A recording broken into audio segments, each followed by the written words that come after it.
사람은 책을 한 권 읽은 사람이라고 말합니다. 책을 한 권 읽고 그것이 전부인 줄 알고 이야기할 때에 책을 100권 읽은 사람이 볼 때는 기가 막히는 것입니다. 사랑하는 성도 여러분, 자기의 생각과 고집에 갇혀 있는 사람들은 다른 것을 많이 보지 못하지 않겠습니까? 그러므로 사랑하는 성도 여러분, 눈이 넓어지는 것만큼 복된 일은 없는데 여러분의 영안이 활짝 열려지게 되기를 주의 이름으로 축복합니다. 오늘 읽은 이 성경 본문은 신앙생활 한 사람들이 한 1년 정도만 신앙생활 해도 들었던 하나님의 말씀 가운데 하나입니다. 예수님께서 30년 동안 이제 가정에서 사역을 하시다가 이제 드디어 하나님의 부르심을 받고 3년 동안 우리 인류를 위하여 자신의 몸을 드리는 공적 생애를 시작하셨습니다. 근데 첫 번째로 갈릴리 가나라는 동네에 혼인잔치에 갔다가 일어났던 사건을 우리에게 지금 소개하고 있는 것입니다. 많은 사람들은 이 말씀을 이렇게 듣습니다. 이 하나님의 말씀을 보면서 하나님은 우리의 문제를 해결해 주는 분이다. 내 인생에 문제가 생기면 주님 앞에 기도하며 문제를 해결해 준다. 맞는 이야기입니다. 어떤 사람은 이렇게 말합니다. 아구까지 채워서 순종하라. 그러면 너희의 순종이 복을 될 것이다. 이렇게 말합니다. 더 심한 경우에는 마리아를 찬양합니다. 천주교가 바로 그렇게 되어져 있는 것입니다. 마리아가 예수님에게 와서 기도했더니 예수님이 들어주셨다. 그러니 우리는 마리아에게 가서 기도하면 마리아가 예수님에게 말해서 들어주신다.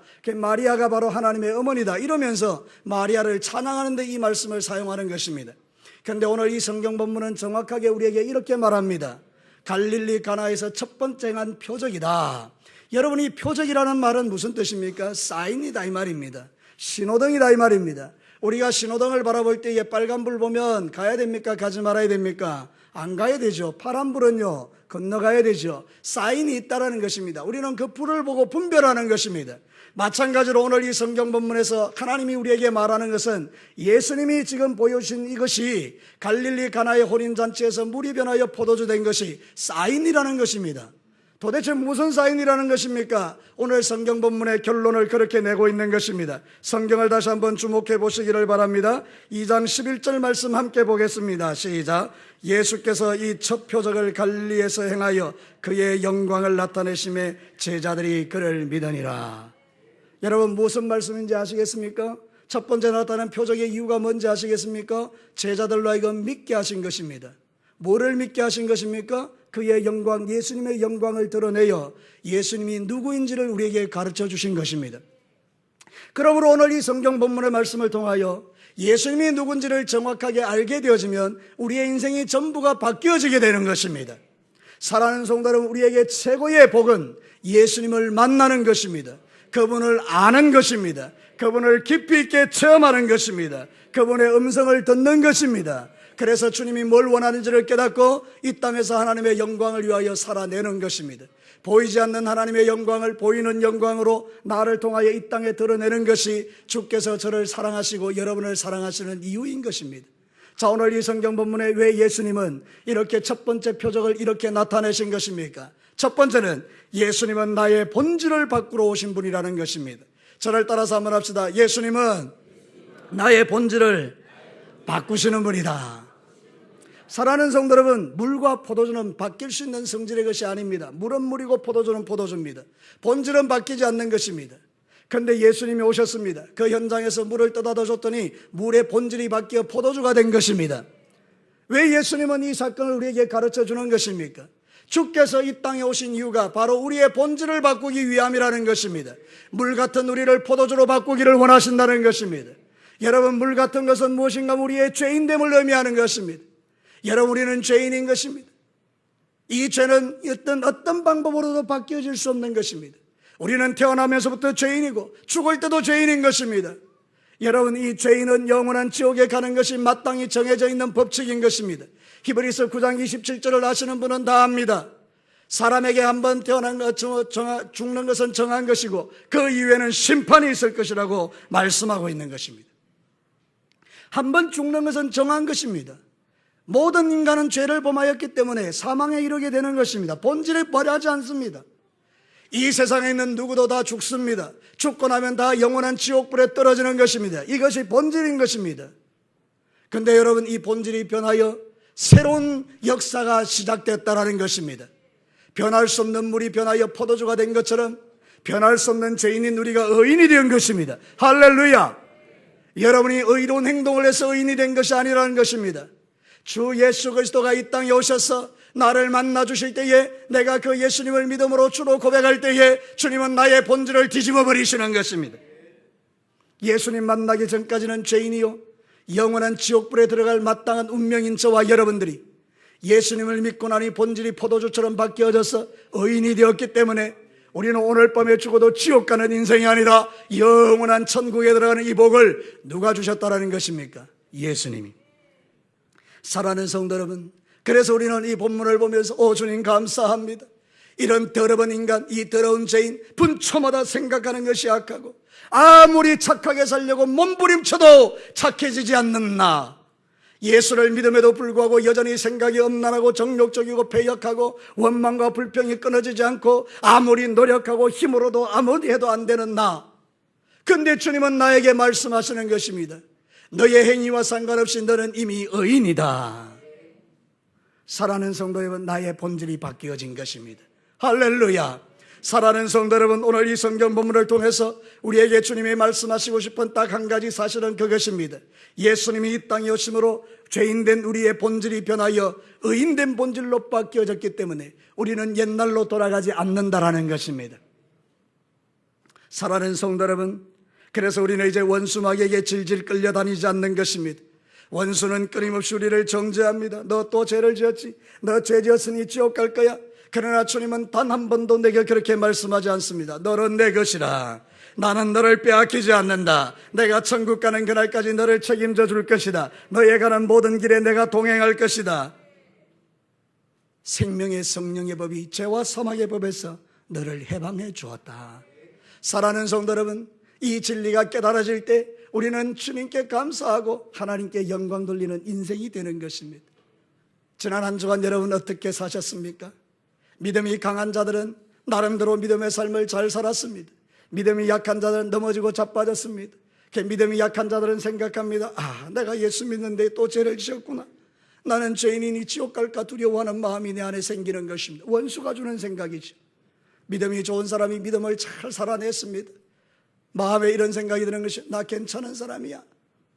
그래서 또 나를 높이게 됩니다. 원수가 주는 생각이죠. 근데 여러분, 예수님을 믿으면 어떻게 됩니까? 본질이 변하면 어떻게 됩니까? 실패하고 넘어지고 자빠질 때 주님, 내가 또 넘어졌지만 주님, 내가 다시 일어서려고 하는데 주님, 내 손 잡아 주십시오. 주님, 내가 이 죄에 다시 넘어지지 않도록 이번 한 주간 성령을 부으셔서 내가 죄를 정복하는 기쁨이 있게 하여 주옵소서. 여러분, 죄를 정복해가는 기쁨과 즐거움이 얼마나 큰지요. 사랑하는 성도 여러분, 여러분에게 죄에 지지 말고 죄를 정복하는 기쁨이 여러분에게 체험되기를 축복합니다. 그래서 믿음이 약한 자가 죄를 정복해가며 믿음이 점점 커지는 것입니다. 교만했던 내가 말하는 것입니다. 하나님, 내가 잘 살았으면 내가 능력 있어 잘 산 것 아니고 하나님 능력 주셔서 잘 살게 하셨으니 감사합니다.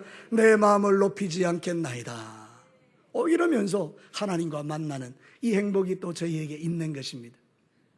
사랑하는 성도 여러분, 고린도후서 5장 17절은 우리에게 이렇게 선언해 줍니다. 우리 다 같이 한번 읽겠습니다. 시작. 그런즉 누구든지 그리스도 예수 안에 있으면 새로운 피조물이라. 이전 것은 지나갔으니 보라 새 것이 되었도다. 할렐루야. 믿는 분만 아멘 하십시오. 여러분, 우리는 에덴 동산을 잃어버렸다고 생각합니다. 그러나 여러분, 에덴 동산은 여전히 거기에 있는 것입니다. 주님께서 죄인들이 들어오지 못하도록 두루 도는 화영검으로 지키고 있기 때문에 에덴 동산이 없는 것처럼 보이는 것입니다. 그러나 에덴 동산은 지금도 존재하는 것입니다. 이 에덴 동산에 누가 들어갈 수 있습니까? 새로운 피조물들이 들어가는 것입니다. 주 예수 그리스도를 믿는 저와 여러분들은 이 땅에서도 에덴의 복을 누리지만 저 영원한 천국의 진짜 에덴에 우리는 들어가는 복을 누리게 되는 것입니다.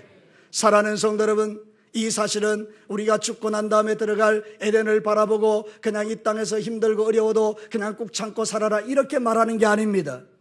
여러분, 이 말씀은 더 깊은 의미가 있습니다. 여러분이 살아가는 삶의 현장을 에덴 동산으로 만들 책임이 우리에게 있다는 것입니다. 그러므로 여러분, 이번 일주일 동안 살아갈 때 여러분이 가정에 들어가면 가정이 에덴이 되시기를 축복합니다. 에덴이란 말은 전에 말씀드린 대로 행복이라는 뜻입니다. 내가 들어가면 행복해져야 하는 것입니다. 여러분, 직장에 가면 여러분이 에덴 동산을 만드시기를 바랍니다. 직장이 여러분 때문에 행복해져야 되는 것입니다. 여러분 직장에 들어갔더니 전부 다 얼굴을 죽상이 되어서 전부 다 오늘 지옥 같은 직장생활, 그리고 전부 다 얼굴을 가득 수심에 가득 차서 오늘 하루를 어떻게 버틸까 이러고 있는데, 여러분이 들어가면서 할렐루야, 왜 아멘도 안 됐습니까? 할렐루야 이러면서 여러분이 들어가서 거기서 오늘 하루 하나님께서 여러분을 축복하실 것입니다. 오늘 하루 우리 직장은 행복한 직장이 될 것입니다. 오늘 하나님께서 우리에게 놀라운 일을 행하실 것입니다. 우리 군생활하는 우리 장병 여러분, 여러분 얼마나 힘든 가운데 있어요. 그러나 여러분이 들어가면 거기가 에덴 동산인 거예요. 여러분, 신앙생활은 그런 것입니다. 여러분이 들어가면 거기가 행복해지는 게 신앙생활인 것입니다. 그런데 어떤 때는 이런 것입니다. 내가 들어가면 그렇게 행복하던 곳이 지옥같이 된다 그러면 누가 문제가 있는 것입니까?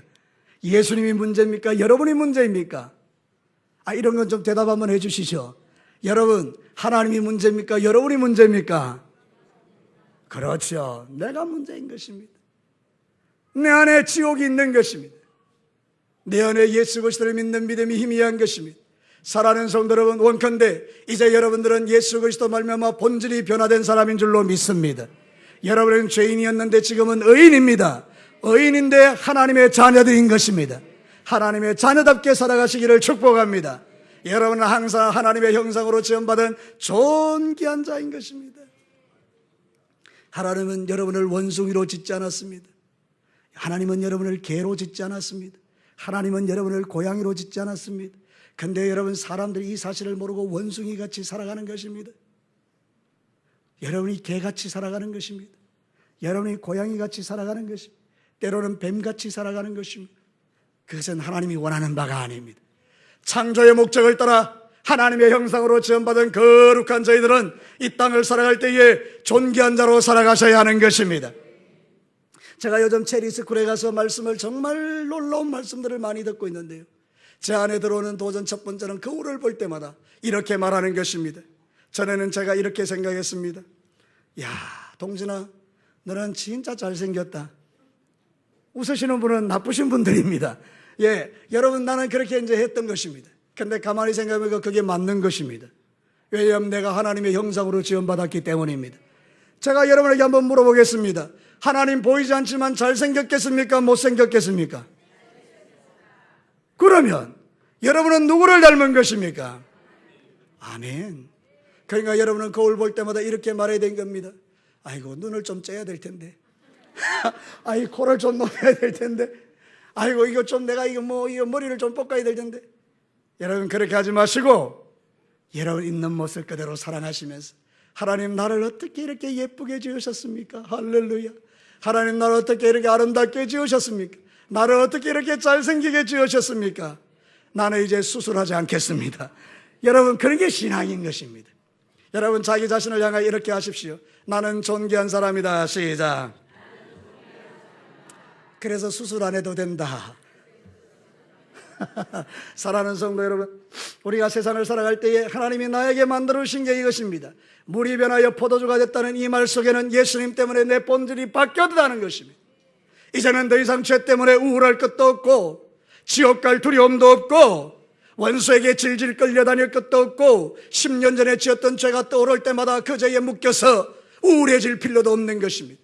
사랑하는 성도 여러분, 오늘 이 자리에 예배드리는 저와 여러분은 하나님의 형상으로 지음받은 존귀한 자임을 선포합니다. 이것이 복음인 것입니다. 예수님은 우리의 본질을 바꾸신 것입니다. 하나님은 우리의 죄를 추적해서 끝까지 추적해서 반드시 심판하고, 그래서 우리를 막 잡아 족치는 그런 하나님이 아니신 것입니다. 우리 하나님은 자기의 사랑하는 독생자들 예수님을 이 땅에 보내셨어. 십자가에 피 흘려 죽게 하시고 3일 만에 부활케 하셨어. 누구든지 주 예수 그리스도를 믿는다면 그 믿음 하나 보시고 우리를 의롭다 하시고 우리에게 존귀의 옷을 입히시고 우리를 주님의 사랑으로 우리의 모든 허물을 덮으시고 천국 가는 그날까지 너는 내 아들이라, 너는 내 딸이라 주님 말씀해 주시니 감사한 것입니다. 혹시 지난 일주일 동안 실패하셨습니까? 주님이 여러분을 사랑하십니다. 다시 일어나셔서 그 동일한 실패에 빠지지 말고 이제는 그 죄를 정복하는 기쁨이 여러분에게 있게 되기를 축복합니다. 두 번째로, 예수님은 나의 불행을 행복으로 바꾸시는 분입니다. 오늘 이 포도주가 물이 변하여 포도주가 되는 표적을 통해서 주님이 어떤 분인가를 우리에게 보여주실 때에 우리 주님은 불행을 끝장내고 행복으로 바꾸시는 분임을 보여주신 것입니다. 여러분, 잔치집에 포도주가 떨어지는 것은 불행인 것입니다. 어쩌면 내 인생 가운데 이런 불행이 있습니다. 돈이 다 떨어진 것입니다. 불행인 것이죠. 사업이 막 큰 내리막길로 내려가서 그냥 벼랑 끝에 내 사업이 서 있는 것입니다. 포도주가 떨어지는 불행이지요. 여러분의 결혼 생활이 파탄지경에 이르러 저 벼랑 끝에 가 있는 것입니다.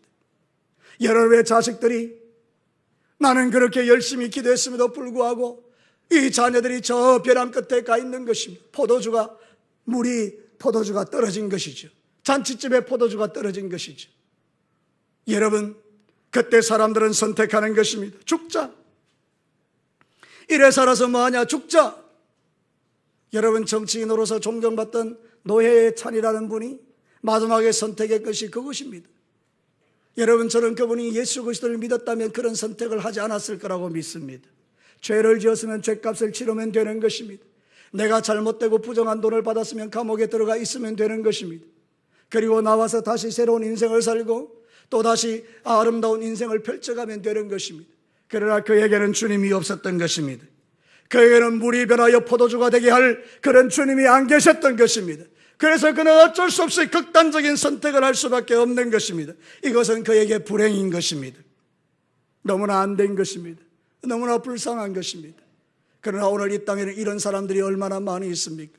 때로는 예수님을 믿는다라고 말하는 사람들 중에도 극단적인 선택을 하는 사람들이 있기도 합니다. 잘못된 것입니다.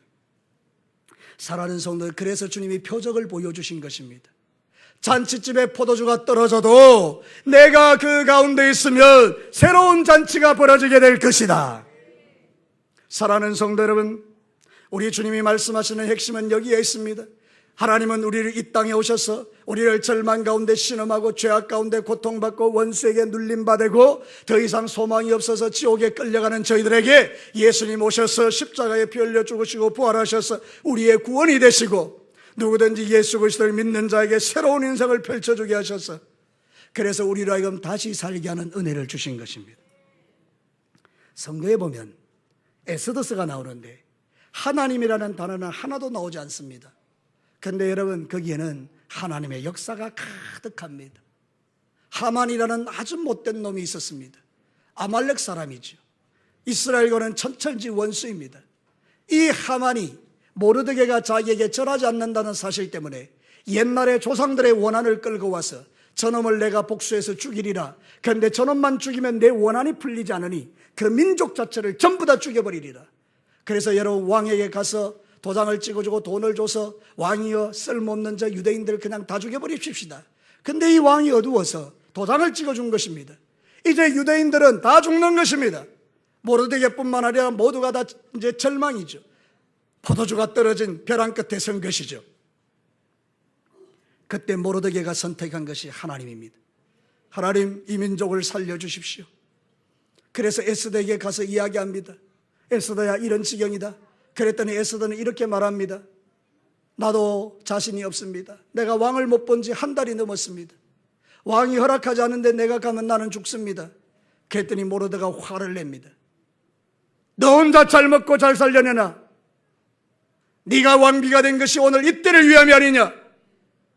여러분, 오늘 이 시간에 여러분의 마음속에도 이 말씀이 들려진 것은 이때를 위함이라는 것을 기억하셔야 합니다. 여러분이 죽기를 원치 않으십니다. 여러분이 망하기를 원치 않으십니다. 여러분을 새롭게 하시기를 원하신다, 그 말입니다. 사랑하는 성도 여러분, 그래서 모르드게가 그 이야기를 하니 에스더가 깨닫고 맞습니다. 내가 죽으면 죽으리이다. 금식하겠습니다. 함께 기도해 주십시오. 금식했습니다. 그리고 역전이 일어난 것입니다. 밤에 왕이 잠이 안 와서 책을 펼치다가 자기를 죽음에서 건져준 사람을 보게 된 것입니다. 그가 바로 모르드게였습니다. 반역자들이 일어나서 왕을 죽이려고 모의를 할 때 모르드게가 듣고 왕에게 이야기해줘서 왕의 생명을 살려준 게 책에 기록되어 있었던 것입니다. 하나님이 보게 하신 것이죠. 그래서 여러분, 이스라엘의 역사가 뒤집어집니다. 왕이 대단히 화가 나서 하만을 죽여라. 하만을 따르는 모든 자들을 다 장대에 달아 죽여라. 그래서 다 하만과 대적들은 죽고 유다인들은 살아난 것입니다. 여러분, 에스더 9장 22절이 바로 그걸 이야기합니다. 우리 다 같이 한번 읽겠습니다. 시작. 이날에 유다인들이 대적에게 벗어나 평안함을 얻어 슬픔이 변하여 기쁨이 되고 애통이 변하여 길한 날이 되었으니 할렐루야. 사랑하는 성도 여러분, 슬픔이 변하여 기쁨이 되고 죽을 날이 변하여 길할 날이 되는 이 은혜를 우리 하나님이 유다인들에게 베풀어 준 것처럼 오늘 이 표적은 예수 그리스도께서 저와 여러분에게 그걸 주기를 원하시는 것입니다. 벼랑 끝에 서 있는 우리에게 사랑하는 아들아 따르라. 거기 벼랑 끝이 아니다. 내가 너를 턱 밀면 네가 떨어질 것 같지만 네가 떨어지는 그 순간에 내가 독수리를 보내어 너를 어깨에 탁 걸치고 하늘 높이 오르게 할 것이다. 할렐루야. 그래서 저와 여러분이 여기에 살아있는 것입니다. 제가 자주 하는 이야기도 그것입니다. 제 인생 가운데 벼랑 끝에 선 적이 한두 번이 아닙니다. 제가 벼랑에서 떨어졌습니다. 사실은 목사에게 교회를 나가라는 소리는 충격이지 않겠습니까? 근데 여러분, 그때 하나님께서 독수리를 보내요 나를 그 독수리의 덩에 태우시고 높이 올려주셨습니다. 사랑하는 성도 여러분, 이거는 저의 이야기가 아니고 여러분의 이야기인 것입니다.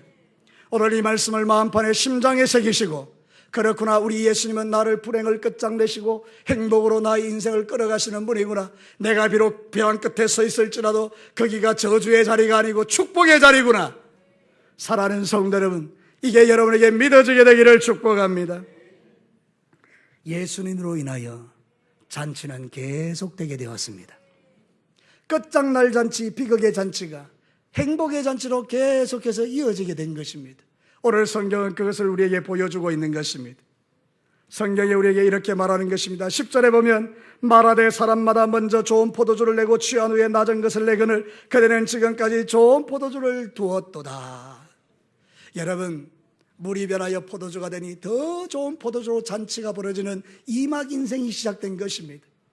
여러분의 1막 인생이 힘들고 어렵고 좌절되고 낭망되는 인생을 살았고 예수 그리스도를 만나는 순간에 우리 하나님께서 여러분을 만지시고 본질을 변화시켜 새로운 인생을 살아가게 하시는 분이 예수님인 것을 표적으로 보여주신 것입니다. 여러분, 저는 여러분에게 도전하고 싶습니다. 이 자리에 앉아 계시는 모든 우리 성도 여러분, 모든 주의 백성 여러분, 진실로 여러분 예수님 믿으십니까? 여러분의 심장에다가, 여러분의 마음 중심에다 새기고 한 번 더 대답해 보시죠. 여러분 정말 예수님을 믿으십니까? 시편 30편 5절과 11절에 우리에게 이렇게 위로하십니다. 우리 다 같이 한번 읽겠습니다. 시작. 그의 노염은 잠깐이요 그의 은총은 평생이로다. 저녁에는 울음이 깃들일지라도 아침에는 기쁨이 오리로다. 주께서 나의 슬픔이 변하여 내게 춤이 되게 하시며 나의 베옷을 벗기시고 기쁨으로 띠띠우셨나이다. 할렐루야. 하나님 믿는 거 얼마나 좋은지요. 우리 주님 섬기는 게 얼마나 좋은지요. 사랑하는 성도 여러분, 우리가 예수 그리스도를 믿는다는 것은 그저 마음 편하게 믿는 종교 생활이 아닙니다. 많은 사람은 기독교를 종교라고 생각합니다. 종교 하나 바꾸는 거라고 생각합니다. 여러분, 종교 바꾸는 게 아닙니다. 기독교는 능력입니다. 생명입니다. 구원입니다. 인생 자체가 새로운 피조물로 변화되는 기적인 것입니다.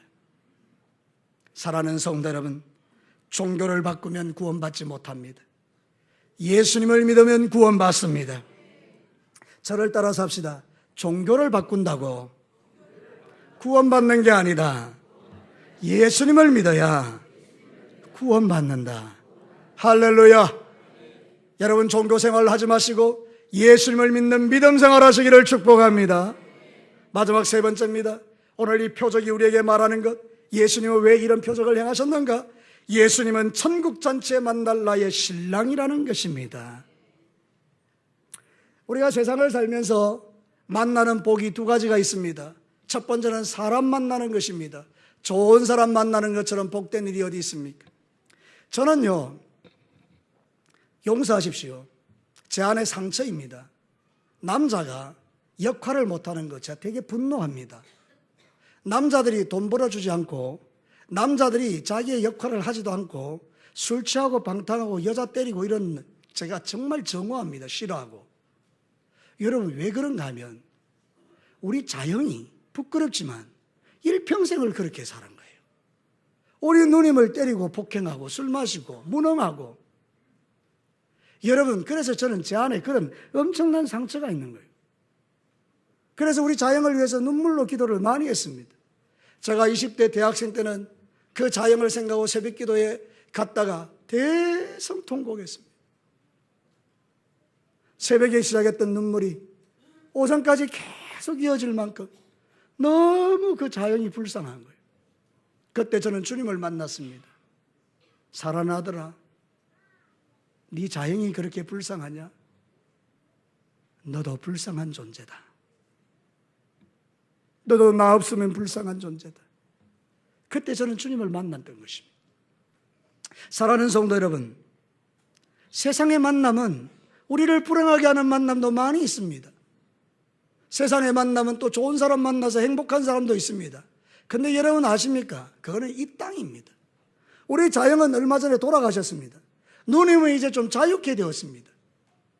여러분, 세상은 잠깐입니다. 잠깐. 100년 안쪽에서 우리는 만남이 여러 가지가 있는 것입니다. 근데 사람들이 모르는 게 있습니다. 영원한 만남요. 영원한 만남은 예수 그리스도를 만나는 것입니다. 예수를 만나면 영원히 복된 만남인 것입니다. 왜 그렇습니까? 예수님 우리를 영원한 천국으로 데려가시는 분이기 때문에 그렇습니다. 사랑하는 성도 여러분, 육신적인 만남을 아무리 잘해서 부잣집에 태어나고 재벌집에 태어나고 대통령 집안에 태어났다 할지라도 그가 예수님을 만나지 않았다면 그런 불행한 사람입니다. 그러나 비록 저처럼 우리 누님처럼 잘못된 만남을 가졌다 할지라도 그러나 내 인생 가운데 예수님 만나서 그 주님이 나의 신랑이 되어주시면 나는 행복한 자인 것입니다. 사랑하는 성도 여러분, 저와 여러분은 예수님을 만나야 하는 것입니다. 예수님 못 만나면 영원한 지옥에서 고통받습니다. 누가복음 16장 24절에 이렇게 말합니다. 불러 이르되 아버지 아브라함이여 나를 긍휼히 여기사 나사로를 보내어 그 손가락 끝에 물을 찍어 내 혀를 서늘하게 하소서. 내가 이 불꽃 가운데 괴로워하나이다. 여러분 누구입니까? 하나님 모르고 돈이 전부인 줄 알고 잘 먹고 잘 사는 것 취하여 살다가 예수님 믿지 않고 자기 마음대로 인생 허비하고 살다가 어느 날 갑자기 죽음이라는 걸 만나서 눈 떠보니 지옥입니다.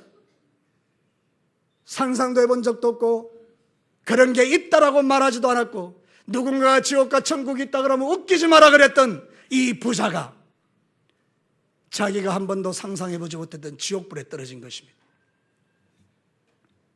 그랬더니 저 나사로의 손끝에 물 한 방울 찍어서 내 혀를 서늘하게 해달라는 만큼 그렇게 끔찍한 지옥의 고통을 영원히 당해야 하는 것입니다. 사랑하는 성도 여러분, 오늘 본문에서 예수님이 혼인잔치를 일기게 변화시켜 주시는 것은 내가 너희의 신랑이다 이걸 말해주는 것입니다. 표적이 무엇입니까? 신랑 예수님을 말하는 것입니다.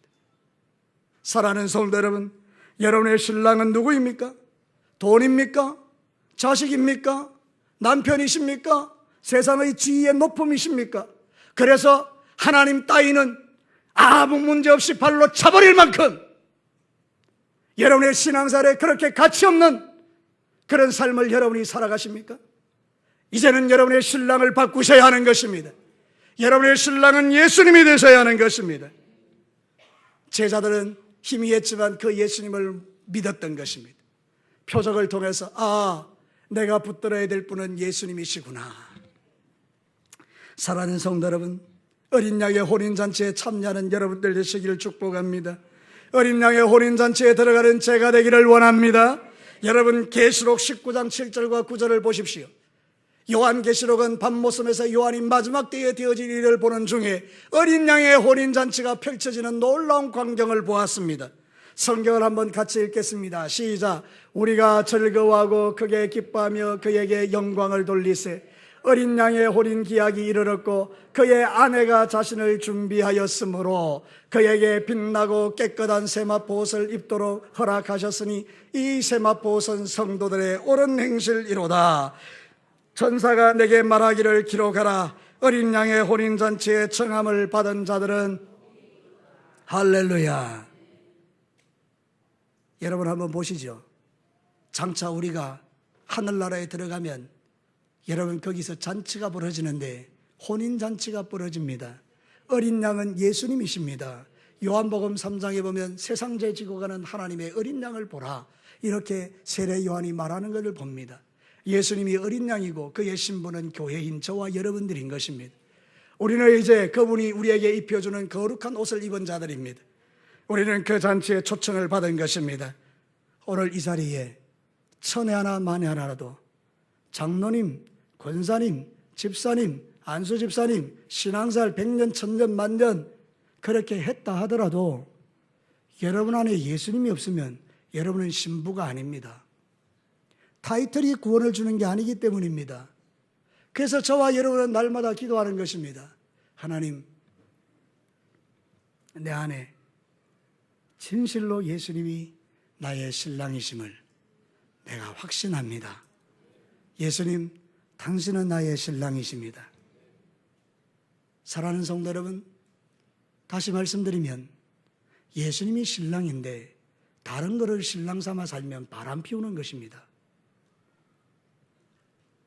세상에서 바람을 피우는 것도 나쁜 거지만 진짜는 바람난 여자처럼 돌아다니는 저와 여러분이 되면 안 되는 것입니다. 사랑하는 성도 여러분, 오직 예수님 신랑 한 분 모시고 그분만 바라보고 그분과 장차 치르게 될 혼인잔치를 바라보며 믿음의 길을 신실하게 잘 걸어가시기를 주의 이름으로 축복합니다. 이 표적은 우리에게 뭘 말하는 것입니까? 예수님은 우리의 본질을 바꾸어 주시는 분입니다. 죄인에서 의인으로 만들어 주십니다. 이 표적은 우리에게 뭘 말하는 것입니까? 잔치집이 이제 포도주가 떨어져 절망의 벼랑 끝에 서 있지만 주님 새로운 포도주를 공급하셔서 그 잔치를 이어가게 하시듯이 우리를 그렇게 불행에서 행복으로 바꾸시는 분이기 때문에 벼랑 끝에 있다고 해서 절망하거나 좌절하지 마시고 함부로 목숨을 끊는 어리석은 선택하지 마시고 주님 바라보고 다시 주님 앞에 높이 솟아오르시기를 축복합니다. 여러분들은 천국에서 나의 신랑이신 예수님을 만나는 신부들입니다. 바람 피우지 마시고 거룩한 신앙생활을 해서 우리 신랑을 만날 때 조금도 부끄러움이 없는 아름다운 신부들이 되시기를 주의 이름으로 축복합니다. 우리 다 같이